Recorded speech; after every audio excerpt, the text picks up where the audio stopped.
Joe, I'm not sure, Senator Joe, I'm not sure that you know this. You ever have iced coffee? I have.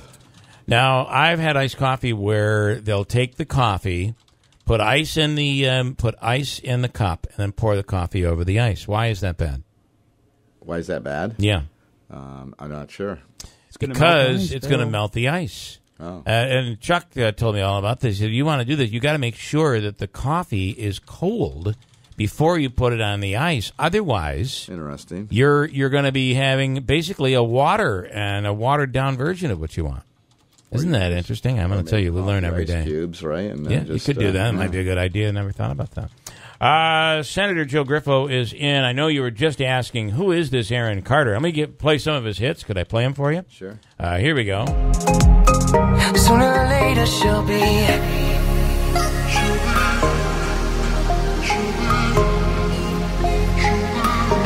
Remember that song? I don't. That's called Sooner or Later. Help him with that, Mike Stan. Could you, Andrew, a little bit? Here is Aaron's Party. Come on and get it. Come on and get it. I guess somewhere along I lost my head. Then I jumped on the table. This is what I said. People all around, you got to. Was he a Disney kid? Do we know? Sounds like a ripoff of the Prince of Bel-Air there. It does a little bit. It does a little bit. How about this ripoff?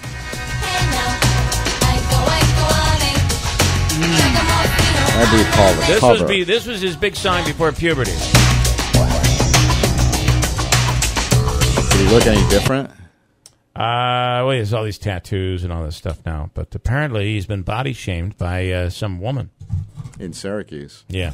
He does look really skinny. When you go to Syracuse, you have to be careful. You ask Rick Springfield, too, right? Oh, yeah. Rick Springfield was... Now, did he injured somebody or he was injured? With his... I think it was his buttocks. He did was it. His buttocks and her face. She happened to be too close or something. And it hurt her back. I don't know if it was assault or... He had to go to court, though, and he won. Yeah.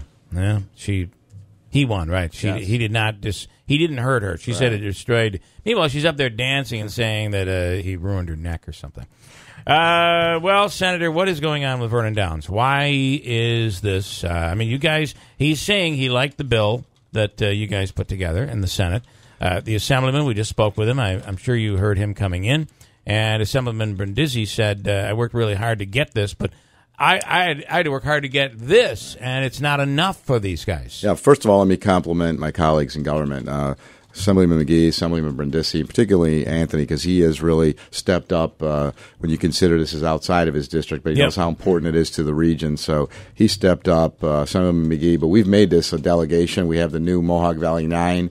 And that has gotten the support of Senator Valesky, Senator Tedisco, Senator Seward, have all been actively engaged in this. I appreciate their support, including the other Assembly members. In fact, we even have support from Senator Akshar and Assemblywoman Lapardo from the Southern Tier because there's that interconnection between Toyoga and Vernon. So I think the members here have really tried hard, and I really appreciate their efforts, particularly Anthony's when he has to go up against some of his leadership there to try to make them understand and appreciate what this means.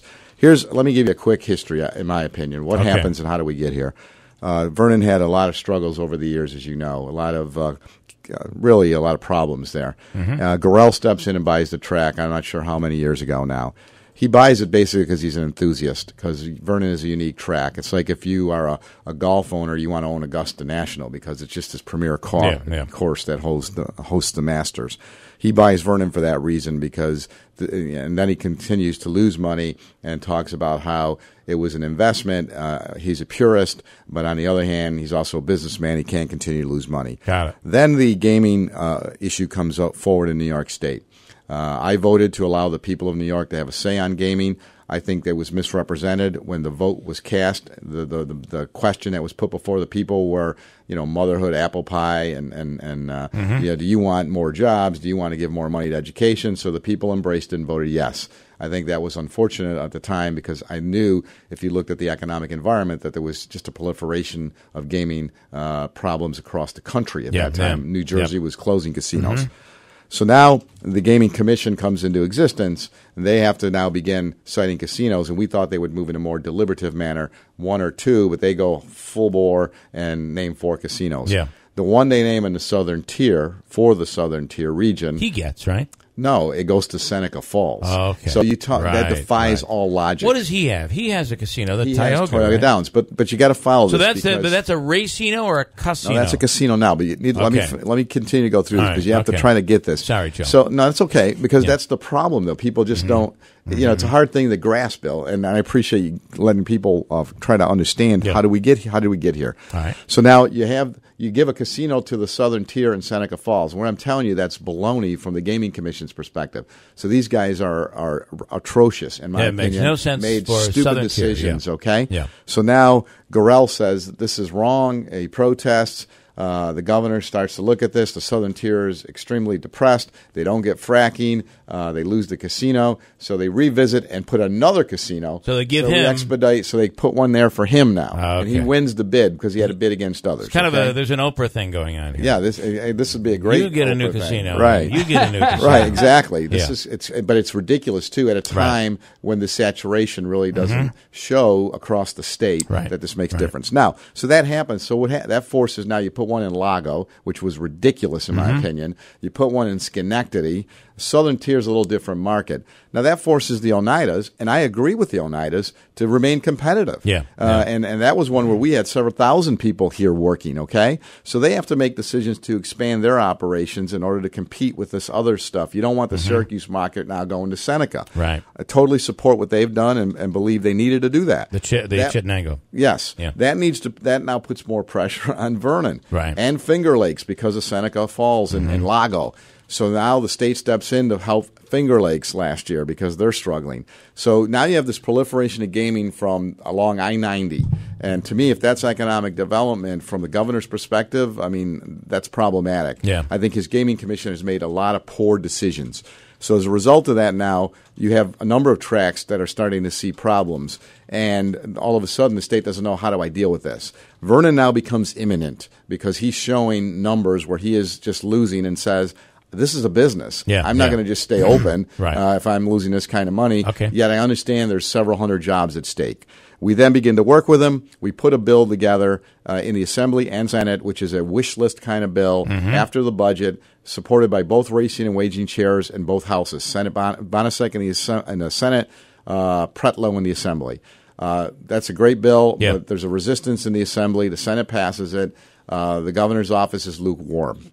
So we began to now make this real last-ditch effort to say we've got to do something because Gorell now issues the warn notice saying that we're going to close these facilities. I'm following law and giving notice.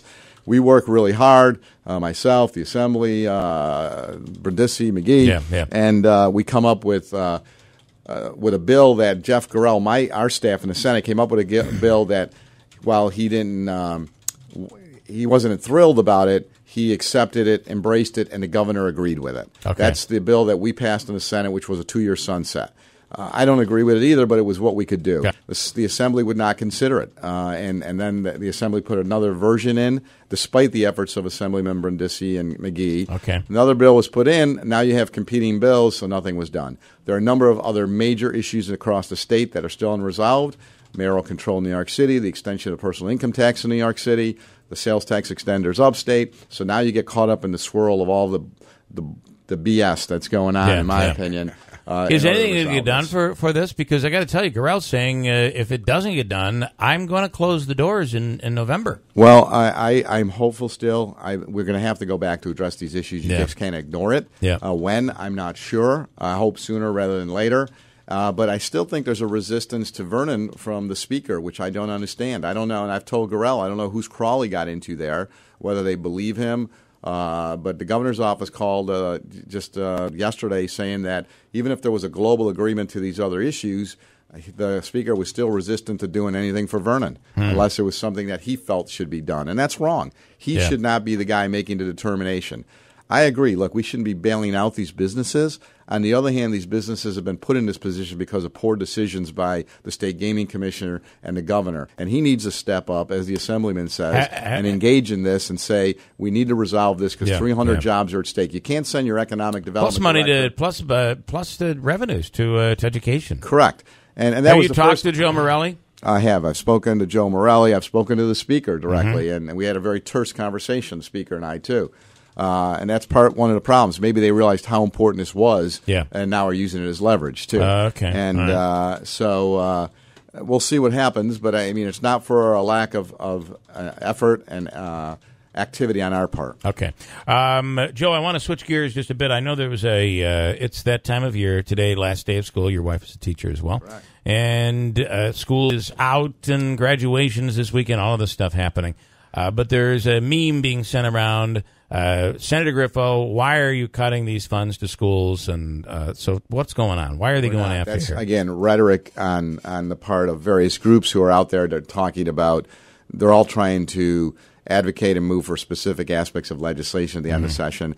I'm not sure exactly what you're talking about, but I think what it was is involved because the Senate Majority Leader talked about charters in New York City with the mayor of New York City because the mayor wanted to have the extension of mayoral control. There was some issues with the charters down there, and the Senate Majority Leader, Senator Flanagan, tried to make that a part of the conversation. We all just get lumped into that. As you know, I did not support the additional charter school here in Utica. I'm not advocating for expansions of charter schools or anything like that. It's just one of those things that you get in the middle of this, just like on energy. We're being blamed for the governor's zero emissions credit, which you've talked about in your show here, Yep. which I do believe we have to pay attention to the nuclear industry. You just can't wash your hands and say we don't need it, because you still need they're a viable course of reliable source of clean energy. Now, environmentalists don't like that, but they are, and there are several thousand jobs at stake there. There's better ways to do that than the way it was done, but I think you still have to pay attention to it. So you're going to get these groups. Where I'm going with this is we're being criticized, and I'm being criticized, saying call Senator Griffo, because I'm chair of the Energy Committee, and tell him we don't want this. But it wasn't a Senate initiative or my initiative. So I think you get this at the end of session. Various groups are out there, and they're all saying, call him, tell him this. Unfortunately, without the facts, just like this Vernon thing, people sometimes get confused. But we've had very good interaction with people, and they understand that we support education, including on the Vernon thing. We didn't want to divert money from education to help Jeff Gorell. That was the Assembly's contention. But the point was, if he closes, you're going to lose all money that's given to education from the track right now. So if you lose $2 million compared to $12 million, you do the math and figure that out. Are you confident that something's going to get done this? And when? When are we talking? When are you going to be able to go back? I have no idea, Bill. I'm hopeful sooner rather than later. And we're working really hard collectively as a delegation to ensure that the Vernon issue comes to resolution. It's disappointing because it is disappointing in that it leaves it in limbo, and that's not good for any business. Absolutely, and it's not good for the psyche of the community either. You got people's lives at stake here, their livelihoods, and that's unfair and unfortunate, and that's what we're trying to convince some of the leaders like the Speaker. But the governor needs to engage, and in my opinion, we've worked with his staff, but he himself has to make that call to the Speaker.